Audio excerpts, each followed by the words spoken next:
Reka tubasuhuze abakunzi ba Nzagerayo TV, muraho mumeze mute? Bitewe n'igihe uboneye iyi video, nakubwira ngo waramutse, nakubwira ngo wiriwe, cyangwa se nakubwira ngo uraho wenda niba ari ubwa mbere ugeze aha ngaha. Niba ari ubwa mbere, ukaba ukeneye amakuru atariho ivumbi, amakuru agezweho, amakuru atarimo ibihuha, amakuru yizewe aturutse ku isoko nyayo, urakora subscribe. Niba wowe usanzwe tubana, icyo ukora wenda ni share, ugahereza ino video abandi bakayireba, hanyuma kujya muri comment ukandika uko ubyumva, ni ibintu by'agaciro kuri twebwe cyane. Inshuti zanjye ko mubimenye rero, tubaha amakuru atariho ivumbi, amakuru asobanutse, amakuru azira impuha, amakuru yaturutse ku masoko nyayo, kuko dufite aho tuyakura kandi hizewe. Uyu munsi sije iravuga ngo indege ya M23 yarasiwe i Walikale ku kibuga cy'indege cya Kigoma. Bamwe mugiye kutagira bwibaze ngo M23 inyeshyamba zigira indege. Niba ushaka kumenya ibyayo ujye muri video y'ubushize. Ejo nari nabahaye video ivuga yuko indege ya M23 yakoze ingendo 7 mu gihe cy'iminsi 2 izana abasirikari Walikale, aho yabavanaga Ntumbaze, iyongera ijyana wenda babaga bafite ibibazo, cyane cyane wenda inkomere n'abandi.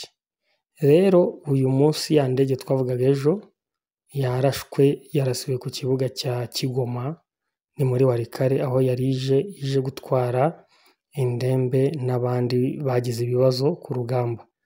Ariko nabwo urabizi ntabwo iba yaziye aho ngaho, yari ifite abo yazanye. Isoko yacu rero ikavuga yuko nubwo na M23 yabyemereye, muri iki gicamunsi igihe indege yari ihagaze itegereje cyangwa irimo ishyirwamo ibyo yagombaga gushyirwamo kugira ngo ibashe kubivana Walikale, ubwo ibyo twavugaga haruguru ni abarwanyi bashobora kuba bafite ibibazo by'ibikomere n'abandi bagize ibibazo ku rugamba, kugira ngo ibajyane aho bagomba kuvurirwa.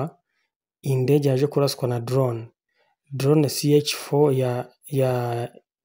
y'igisirikare cya Congo cyo twita FARDC, yaje irayirasa ikubitaho bombe, hanyuma nyuma yaho haje kuza Sukhoi, niyo yarangije deal kuko nayo yarasheho ku icyo kibuga cy'indege.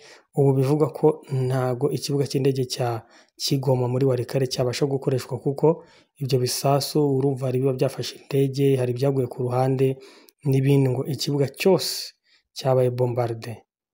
Rero nk'uko twabibabwiye mu makuru yabanje, tubabwira ko M23 ifite indege, ntabwo byari bihuha, ahubwo yari ifite indege yakoze ingendo mu gihe cy'iminsi 2.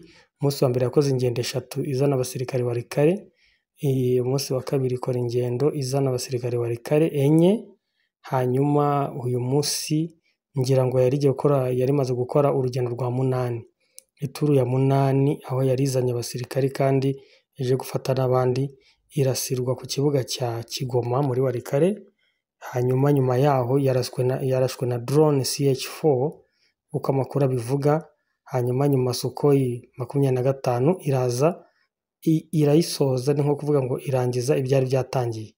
Umubare w'ababa bayiguyemo ntago wigeze utangazwa na M23, ibyangirikiyemo ntago byigeze bitangazwa na M23, ariko ikizwi nuko nyuma y'uko M23 itangaje yuko ishaka kuva muri Walikale kugira ngo iha amahirwe ibiganiro, muribuka ko yavugaga yuko igiye kubahiriza agahenge kashyizweho umukono, yo ubwayo yishyiriyeho umukono mu kwezi kwa 2, nubwo Walikale yayifashe mu kwezi kwa 3, ariko yari yavuze ko igiye gusubira inyuma. Ngo nyuma yo kubona igenzura rya drones z'intambara za FARDC igisirikare cya Congo, byatumye M23 isohora itangazo ryavugaga yuko yisubiye ku icyo cyemezo, ahubwo itakivuye muri Walikale. Abandi bavugaga yuko impamvu yavuyemo ngo ari ibitero byari byakaze cyane muri ya weekend yashize, ngo byatumaga ibasha kuba yakwikura mu mujyi gatoya, ikaba igiye mu nkengero za Walikale kugira ngo itabasha kuguma kuraswa n'ingabo za Congo. Ariko M23 ubwayo ikavuga yuko yari bikoze igira ngo yubahiriza agahenge, ariko ingabo za Kongo zikaba zarakabangamiye ubwo zazanaga drones z'intambara hejuru ya Walikale mbere y'uko M23 ishiramo neza, kuko ivuga y'uko yari yatangiye kuvamo. Rero ibi byaje bikurikira inkuru y'umugabo witwa General, umugabo w'ingabo wa Uganda, General Muhoozi Kainerugaba, aho yari yavuye muri Kongo muri ya weekend avuga y'uko M23 nidafata Kisangani, we ubwe n'ingabo ze UPDF bazajya kuyifatira. Abantu bagumye babyibazaho, kuko amagambo menshi Muhoozi yagiye avuga yagiye asohora, kuko n'igihe bajyaga gufata Goma yari yavuze y'uko nibatava muri Goma nyuma y'iminsi 3 araba yayifashe. Hanyuma byarabaye, ni ibintu byinshi Muhoozi yagiye avuga, abantu bakamwita umunyamagambo, umuhungu w'ikigoryi n'andi magambo yo kumutuka, ariko byaje kugaragara y'uko Muhoozi ari umunyabwenge, cyangwa se wenda aba afite amakuru yose y'ikintu kigiye kuba. Nyuma rero y'uko avuze y'uko nibatafata Kisangani aba M23 azamanukana na UPDF akajya kuyifatira, umunsi umwe gusa bukeye byarangiye M23 yari yatangaje ko itanze umujyi wa Walikale ngo iwuvemo ku mpamvu z'imishyikirano. Byarangiye ivuze ko yisubiye kubera ubugenzuzi bw'ingabo za Kongo na drones zayo ngo zari hejuru y'umujyi wa Walikale. Ibyo byatumye rero abantu batekereza bavuga bati se M23 koko yabigiye kujya Walikale no Kisangani? Impamvu ni iyihe babivuga rero? Nuko ubundi iramuka ivuye Walikale ntabwo ari kuzabasha kugera Kisangani kereka wenda ukoresheje indege. Kubera iki? Umuhanda umwe wonyine ujya Kisangani uca Walikale. Abantu rero bibazaga yuko niramuka ivuye Walikale itaba ikigiye Kisangani. Bukeye Muhoozi yaratangaje yuko ngo M23 nidafata Kisangani ngo azaza kwifatira na UPDF ye, bucya M23 yanze kuva Walikale. Ubundi Walikale ni iki? Walikale ni umujyi ukomeye pe, ni umujyi ukomeye, ni inzira mbega ishobora kuva mu ntara ya Chopo. Iyi ntara ya Chopo ariyo ijya Kisangani, uwo muhanda uca Walikale. Kandi n'intara ya Maniema ifite umurwa mukuru wa Kindu, nayo umuhanda ujya uca Walikale.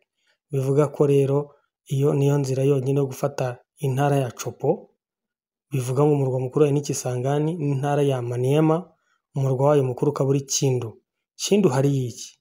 Kindu nk'uko mwabyumvisha muri iyi minsi, niho ingabo z'Ababiligi zaje ngo zije gufasha ingabo za Kongo, ubu zikambitse zikaba zirimo zitoza ngo abasirikare, niko bo bavuga.